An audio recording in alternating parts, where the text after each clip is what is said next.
Hello guys, welcome back to Ragadi Kingdom movie trailer review. First చెప్తున్నా, Kingdom trailer నాకు అంత పెద్దగా ఏం అనిపించలేదు. ఎందుకు అని చూద్దాం ఇప్పుడు. సో ఫస్ట్ మనం అనాటమీ ఆఫ్ ఎ స్టోరీ అనేది చూద్దాం. ఒక హీరో ఉంటాడు, cranky, ambitious, angry young man types. తనకి ఏదో ఒక ఎమోషనల్ కనెక్షన్ ఉంటది, ఒక ఎమోషనల్ బ్యాగేజ్ ఉంటది. ఆ అంబిషన్ ని ఫ్యూయల్ చేస్తా ఉంటది ఇమోషన్ అనేది. సో ఇతను తన అంబిషన్ ని చేజ్ చేస్తూ ఒక సీక్రెట్ వరల్డ్ లోకి ఎంటర్ అవుతాడు. క్రమేణా దాంట్లో ఎదుగుతూ టాప్ లో వెళ్ళి కూర్చుంటాడు. అఫ్ కోర్స్ ఈ ప్రాసెస్ లో ఓన్ ఆర్గనైజేషన్ వాళ్ళు విలన్లు అవుతారు, మళ్ళీ ఒక విలన్ ఉంటాడు. ఫైనల్ గా హీరో ఎట్లా విక్టోరియస్ ఎమర్జ్ అయిండు అనేది సినిమా. ఇదొక కథ, ఇదొక టెంప్లెట్. ఈ కథ అనాది నుంచి ఉన్నది, అంటే హ్యూమన్ హిస్టరీ ఉన్నప్పటి నుంచి ఉన్నది. బట్ ఈ మధ్య కాలంలో లాస్ట్ 10 years లో బాగా పాపులర్ అయిన టెంప్లెట్ ఇది. ఈ టెంప్లెట్ కి మోస్ట్ ఆబ్వియస్ ఎగ్జాంపుల్ వచ్చేసి కేజీఎఫ్. సేమ్ హీరోకి ఒక మదర్ సెంటిమెంట్ ఉంటది. కేజీఎఫ్ అన్న ఒక సీక్రెట్ వరల్డ్ లోకి వెళ్తాడు, అక్కడ టాప్ పర్సన్ కూర్చుంటాడు హీరో. అండ్ ఈ కేజీఎఫ్ కి ఒక డిస్టింక్ట్ విజువల్ ఎస్థెటిక్ ఉంటది. ఐ మీన్ ఆ లుక్, వరల్డ్ బిల్డింగ్ అంతా ఒక యూనిక్ క్యారెక్టర్ ఉంటది. అండ్ కేజీఎఫ్ అనేది ఒక డ్రై ప్లేస్, డ్రై ఎన్వైరన్మెంట్, మట్టి, ఎడారి,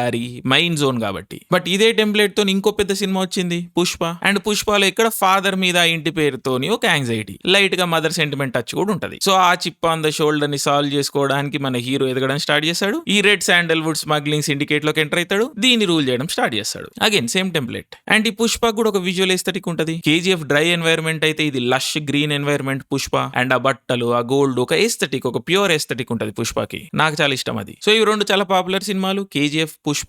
బాగా నడిచినాయి, బాగున్నాయి. ఐ మీన్ చాలా హైప్ అయిపోయినాయి, మాస్ ఆడియన్స్ లోకి వెళ్ళిపోయినాయి. ఇప్పుడు ఇదే టెంప్లెట్ ని తీసుకొని హీరోకి అంబిషన్ తీసేసి ఒక ఇమోషనల్ బ్యాగేజ్ అటాచ్ చేసారు. కేజీఎఫ్ శేషాచలం లాగా ఇక్కడ శ్రీలంక అని ఒకటి పెట్టుకున్నారు. సేమ్ ఒక gang type secret world environment. And ఇక్కడ హీరో యాంటీ ఎస్టాబ్లిష్మెంట్ ఫిగర్ కాదు, ఎస్టాబ్లిష్మెంట్ కి పనిచేస్తున్న ఒక స్పై. సో హీరో మోటివ్ మారింది. హీరో ఏమి తన కోసం తను అంబిషియస్ కాదు, సెల్ఫిష్ కాదు, బట్ ఒక ఇమోషనల్ బ్యాగేజ్ ఉన్నది, ఈ బ్రదర్ సెంటిమెంట్ ఉన్నది. సో ఈ ఎగ్జిస్టింగ్ టెంప్లెట్ కి ఒక చిన్న ట్విస్ట్ అనమాట. హీరోకి అంబిషన్ ప్రపంచాన్ని ఏలాలి అని రావట్లేదు, తన బ్రదర్ ని కాపాడుకోవాలి లేదా బ్రదర్ దగ్గరికి వెళ్ళాలి అన్న దాని నుంచి వస్తుంది అంబిషన్. బట్ అల్టిమేట్లీ వెళ్ళి రాజే అవుతాడు. సో ఒక రిలక్టెన్స్ ఉందన్నమాట క్యారెక్టర్ లో, ఐ మీన్ ప్రొటాగనిస్ట్ లో, లీడ్ క్యారెక్టర్ లో. సో ఈ ఎగ్జిస్టింగ్ టెంప్లెట్ పైన అదొక ఇంట్రెస్టింగ్ ట్విస్ట్. సో ఈ కింగ్డమ్ ట్రైలర్ చూస్తున్నప్పుడు నాకు అర్థమైన కథ ఇది. అండ్ ఇదేమాట ప్రొడ్యూసర్ చెప్తూ వస్తున్నారు, ఇమోషనల్ కేజీఎఫ్ టైప్ పదాలు వాడుతూ వస్తున్నారు సినిమా డిస్క్రైబ్ చేయడానికి. So it all make sense. So ఇది బేసికలీ కింగ్డమ్ యొక్క anatomy of the story. So ఇక్కడ మనం చూసుకుంటే కేజీఎఫ్, పుష్ప అనేవి ఎందుకు స్టాండ్ అవుట్ అవుతాయి? Fundamentally they are brilliant movies.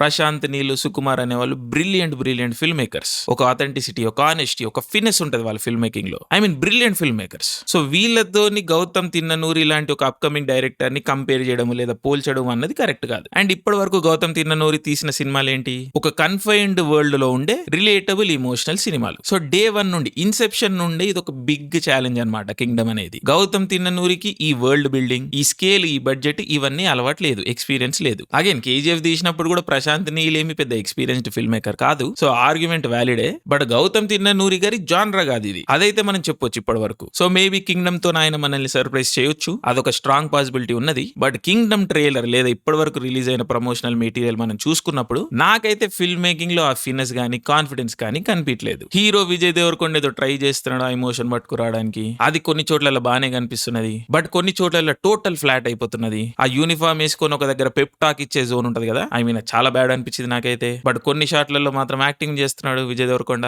మనకు తెలుసు is a good actor. So ఆ ఇన్కన్సిస్టెన్సీ కనిపిస్తున్నది క్యారెక్టర్ లో, లేదా యాక్టింగ్ లో, లేకపోతే డెలివరీలో. అది డైరెక్టర్స్ ల్యాక్ ఆఫ్ క్లారిటీ నుంచి వస్తుందా, లేదా ఈ 3 ఏళ్ల ప్రొడక్షన్ పీరియడ్ నుంచి వస్తుందా మనకు తెలియదు. సినిమా చూసినాక ఇంకా బెటర్ క్లారిటీ రావచ్చు. బట్ కింగ్డమ్ అనేది ఐడియా లెవెల్లో చాలా అంబిషియస్ ప్రాజెక్ట్. ఆ బడ్జెట్ పడి, ఆ టెక్నికల్ ఫినిష్ యాడ్ అయితేనే పేలుతుంది. కేజీఎఫ్ అందుకనే పేలింది, పుష్ప అందుకనే పేలింది. సో కింగ్డమ్ అనే సినిమా స్టార్ట్ అయినప్పుడు విజయ్ దేవరకొండకు ఒక రకమైన మార్కెట్ ఉండే, ఒక రకమైన హైప్ ఉండే. బట్ దాని తర్వాత లైగర్ వచ్చింది, క్రమేణా ఫ్యామిలీ స్టార్ వచ్చింది, విజయ్ దేవరకొండ మార్కెట్ అమాంతం పడిపోయింది. సో కింగ్డమ్ బడ్జెట్ ఎంత డబ్బులు పెట్టారో మనకు తెలియదు, తెలిసే అవకాశం కూడా లేదు. బట్ కేవలం విజువల్ ని బట్టి, వాళ్ళ ప్రమోషనల్ మెటీరియల్ ని బట్టి ఒక ఎస్టిమేట్ నేను చెయ్యొచ్చు. అంటే కింగ్డమ్ సినిమాకి కావాల్సిన బడ్జెట్, ఆ విజన్ ని డెలివర్ చేయాల్సిన బడ్జెట్ పలానా అయితే, అంటే ఎక్స్ అమౌంట్ అయితే, దాని సగంలో కింగ్డమ్ ని ర్యాప్అప్ చేసిర్రు అని నాకు అనిపిస్తున్నది. ఆ టెక్నికల్ ఫినెస్, ఆ finish is missing from Kingdom. Again cinema చూసినాకనే ఇంకా మనకు బెటర్ క్లారిటీ వస్తుంది. బట్ ఇప్పటి వరకు ట్రైలర్ చూస్తున్నంత వరకు నాకు అనిపిస్తున్న విషయం ఇది. Again I'm nobody, I could be wrong. మనకి దీనిపైన ఇన్ఫర్మేషన్ కూడా లేదు. So this is pure speculation. I mean నేను గాలనే చెప్తున్నా, అదే వాస్తవం. బట్ నాకు అనిపించింది చెప్తున్నా, ఓకే. సో కింగ్డమ్ కి ఒక ఎక్స్పాన్సివ్ వరల్డ్ బిల్డింగ్ కావాలి. ఆ స్కేల్, ఆ గ్రాండియర్, ఆ విజన్ మనకి హిట్ అవ్వాలంటే అది డెఫినెట్లీ మిస్సింగ్ అనిపిస్తున్నది ట్రైలర్ చూస్తుంటే. అండ్ దానికి తోడు కథలో, యాక్టింగ్ లో, లేదా కన్సిస్టెన్సీలో, క్యారెక్టర్ కన్సిస్టెన్సీలో, లేదా థీమాటిక్ లెవెల్లో, ఇమోషనల్ లెవెల్లో చాలా ఇన్కన్సిస్టెన్సీ కనిపిస్తున్నాయి. ఒక వెల్ ఎగ్జిక్యూటెడ్ కోహీసివ్ ప్రోడక్ట్ లాగా అనిపించలేదు. జర్కీగా జంపీగా ఉన్నది. అగైన్ వాళ్ళకి టైం లేకపోవడం వల్ల ట్రైలర్ హడావిడిగా కట్ చేసి ఉండొచ్చు. సినిమా మేబీ బెటర్ ఉండొచ్చు. బట్ ఈ రోజే కాబట్టి ట్రైలర్ ఈ రోజే చూసినాం కాబట్టి ఈ రోజు ఏమనిపించిందో కూడా చెప్పాలి కదా. ఎందుకంటే ట్రైలర్ అనేది వాస్తవం, అదే చూస్తున్నాం. సో అది చూసి ఏమనిపించిందో కూడా చెప్పుకోవాలి. అంతే, అంతకుమించి ఇంకేం లేదు. సో ఇవన్నీ ఫిల్మ్ మేకింగ్ లెవెల్లో నాకు కనిపిస్తున్న ఇష్యూస్.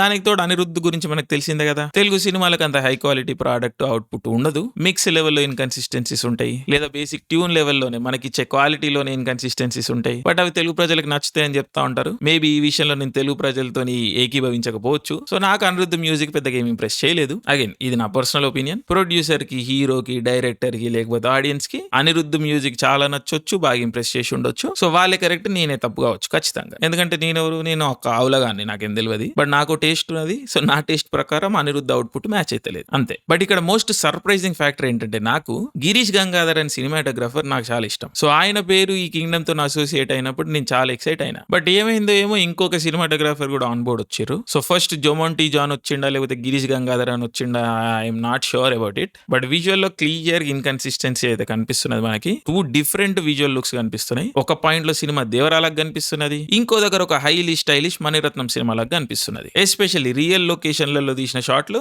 బాగున్నాయి కొన్ని. బట్ ఈ సెట్ టైప్ లో వేసిన దగ్గర మాత్రం చాలా డార్క్ గా దేవరాలకు కనిపిస్తున్నది. And that is not in a good way. So visual విషయంలో కొంచెం డిసప్పాయింట్ అయిన బాగా. అండ్ ప్రొడక్షన్ డిజైన్ కూడా కొన్ని చోట్ల దేవరాలు ఎక్కువ ఉన్నది, కొంచెం విచిత్రంగానే ఉన్నది. ఆ ఫ్యాన్సీ డ్రెస్ లెక్క చేసేసారు. సో కేజీఎఫ్ ఎందుకు వర్క్ అవుతుంది, పుష్ప ఎందుకు వర్క్ అవుతుంది? ఒక కన్సిస్టెన్సీ ఉంటుంది ఆ రెండు సినిమాల్లో. కేజీఎఫ్ ఎక్కడ కూడా విజువల్ ని బ్రేక్ చేయదు, పుష్ప కూడా ఎక్కడ విజువల్ ని బ్రేక్ చేయదు. కేజీఎఫ్ కి ఒక యూనిక్ వరల్డ్ బిల్డింగ్ ఉంటది, పుష్పకు ఒక యూనిక్ వరల్డ్ బిల్డింగ్ ఉంటది. నాకు పుష్ప ఎస్థెటిక్ చాలా చాలా ఇష్టం. హీరో వేసుకునే బట్టలు గానీ, ఆ జ్యువెలరీ, ఆ వరల్డ్ బిల్డింగ్, ఆ లష్ గ్రీనరీ, ఆ dynamic range, like beautiful image పుష్పది. బట్ కింగ్డమ్ కొన్ని చోట్ల డ్రై ఉంది, కొన్ని చోట్ల లష్ గ్రీనరీ ఉన్నది. మేబీ ఆ ట్రాన్సిషనరీ వరల్డ్ ఉంటదేమో, ఒక కన్ఫైన్డ్ ఏరియా కాదేమో కింగ్డమ్ అనేది. సో ఆ చేంజ్ అనేది ఒక డిసరెన్స్ క్రియేట్ చేస్తున్నది, అట్లీస్ట్ నాకైతే చేస్తున్నది. అండ్ ఈ కత్తుల్లో అక్కడిక్కడ కొంచెం పుష్ప ఇన్ఫ్లుయెన్స్ కనిపిస్తున్నది. ఈ మనుషుల లెవెల్లో కొంచెం కేజీఎఫ్ రెఫరెన్స్ కనిపిస్తున్నది. సో ఫండమెంటల్ గా కింగ్డమ్ కి ఒక యూనిక్ క్యారెక్టర్ అనేది లేదు. ఐదర్ కేజీఎఫ్ పుష్ప నుంచి తీసుకున్న ఎలిమెంట్స్, లేదా కొన్ని generic elements, Telugu cinema elements like Devara style, ఇట్లా స్టాండ్ అవుట్ అయితే లేదు సినిమా. అగైన్ ఇది ఒక అన్ఫేర్ కంపారిజన్ కావచ్చేమో. కింగ్డమ్ లేదా Vijay Deverakonda tier 2, Prashanth Neel upcoming director అయినప్పటికీ కేజీఎఫ్ ఒక పుష్, ఒక ఇండస్ట్రీ నుంచి, ఒక విజన్, ఒక అంబిషన్ నుంచి వచ్చినది. సో వాళ్ళు చాలా పర్టికులర్ ఉండే కేజీఎఫ్ గురించి, అది అదే విధంగా ట్రాన్స్లేట్ అయింది మనకి. అండ్ పుష్ప సుకుమార్ ఆ విజన్ మనకు తెలుసు. అండ్ విజయ్ దేవరకొండకి ఈరోజు పెద్ద మార్కెట్ లేదు, టైర్ 2 లెవెల్ సినిమా ఇది. సో అన్ఫేర్ కావచ్చు కింగ్డమ్ ని పుష్ప లేదా కేజీఎఫ్ తో కంపేర్ చేయడం, లేకపోతే ఆ లెవెల్ అనాలిసిస్ చేయడం. బట్ కనిపిస్తున్నది సినిమా అదే విధంగా మార్కెట్ అయింది కాబట్టి నేను ఎక్స్ప్లెయిన్ చేసే ప్రయత్నం చేస్తున్నాను what is not working with Kingdom అని, అట్లీస్ట్ నా వరకు. సో కూర్చుంటలేదు ఒక కోహెసివ్ ప్రోడక్ట్ లాగా, ఒక కంప్లీట్ వరల్డ్ లాగా కూర్చోట్లేదు కింగ్డమ్ నాకు. అది కూర్చోవడం ఎందుకు ఇంపార్టెంట్ అంటే, ఇది ఒక ఆల్టర్నేట్ వరల్డ్. కేజీఎఫ్ అనేది ఒక ఆల్టర్నేట్ వరల్డ్, పుష్ప అనేది ఒక ఆల్టర్నేట్ వరల్డ్, కింగ్డమ్ అనేది కూడా ఆల్టర్నేట్ వరల్డే ఉండాలి. అప్పుడే కన్విన్స్ అవుతాం, అప్పుడే నమ్ముతాం సినిమాని. అదే ఒక సినిమా చూస్తున్నాం, ఒక కొత్త ప్రపంచంలోకి వెళ్తున్నామని. లేదు ఒక పాయింట్ లో రియల్ వరల్డ్ లాగా కనిపిస్తుంది, ఒక పాయింట్ లో జెనరిక్ తెలుగు సినిమా లాగా కనిపిస్తుంది, ఒక పాయింట్ లో సడన్ గా ఏదో కింగ్డమ్ అయిపోతున్నది. అప్పుడు ట్రావెల్ కాలేం, సినిమాతో కనెక్ట్ కాలేము. దానికి తోడు హీరో క్యారెక్టర్ లో కూడా ఇన్కన్సిస్టెన్సీస్ ఉన్నాయి. మళ్ళీ క్యారెక్టర్ ని రిలేటబుల్ చేద్దాం అనేదో ఎమోషనల్ ఆర్క్ పెట్టి బ్రదర్ అనేదో చేస్తున్నప్పుడు ఈ ఎలిమెంట్స్ అన్ని ఎట్లా ఫిట్ అవుతాయి? సో గౌతమ్ తిన్ననూరి ఒక ఎక్స్ట్రీమ్లీ స్కిల్డ్ డైరెక్టర్ అయితే తప్పించి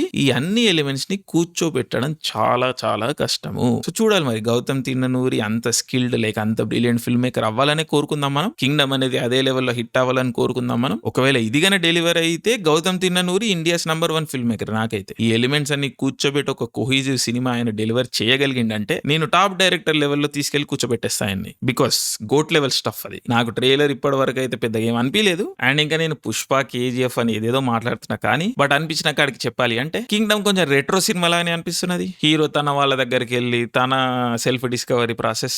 ఆఫ్ కోర్స్ రెట్రో సినిమా నాకు చాలా ఇష్టం. Karthik Subbaraj is an extremely gifted film maker. But somehow Telugu audience కి నచ్చడాయన పెద్దగా. So maybe Gautam Tinnanuri's version of Retro అది తెలుగు ఆడియన్స్ కి నచ్చుతుందేమో. బ్రదర్ సెంటిమెంట్ అండ్ ఆల్ చూడాలి మరి, చూడాలి. రెట్రో కంపారిజన్ అయితే అన్డినైబుల్ నాకైతే అనిపిస్తున్నది. రెట్రో హీరోతో సీతారా సినిమా తీయడం, రెట్రో ఫంక్షన్ కి విజయ్ దేవరకొండ వెళ్ళడం, again will have to see all these connections అనేవి ఏంటి అని. బట్ ఈ సినిమా అన్నది డెలివర్ కావాలంటే గౌతమ్ తిన్ననూరి గోట్ అవ్వాలి. నాకు విజయ్ దేవరకొండ నుంచి కానీ లేకపోతే కింగ్డమ్ నుంచి కానీ ఈ రోజు పెద్ద ఎక్స్పెక్టేషన్స్ ఏం లేవు. సో ఆయన గోటా కాదా అనేది మనం 31st రోజు చూద్దాం. ఆ రోజు ఇంకా విస్తారంగా చర్చిద్దాం. సో ఈ వీడియో అవసరమా, ఇంత డెప్త్ లో వెళ్ళి మాట్లాడడం అవసరమా, ట్రైలర్ నుంచి ఇంత ఇన్ఫర్మేషన్ నీకు వచ్చిందా, ఇలాంటి కామెంట్స్ ఇలాంటి ఆర్గ్యుమెంట్స్ రావచ్చు. బట్ నా రియల్ లైఫ్ లో నేను ఎప్పుడు అంటా ఉంటా, ఎందుకు అన్న ప్రశ్నకి సమాధానం చాలా తక్కువ సందర్భాల్లో దొరుకుతుంది. సో ఎందుకు వై అన్న దానికంటే వై నాట్ అన్నది మనం అలవర్చుకుంటే, ఐ మీన్ వై నాట్ అన్న కాన్సెప్ట్ ని ఎంబ్రేస్ చేసుకుంటే లైఫ్ స్టైల్ ఇంట్రెస్టింగ్ వెళ్తుంటది, బాగా వెళ్తుంటది, కొత్త లేయర్లు వస్తూ ఉంటాయి. అఫ్ కోర్స్ కొత్త ఛాలెంజెస్ కూడా వస్తాయి. ఈ ప్రాసెస్ లో మనం ఫినిష్ కూడా అయిపోవచ్చు. బట్ బతికితే కరెక్ట్ గా బతకాలి కదా. సో అందుకే వై నాట్. సో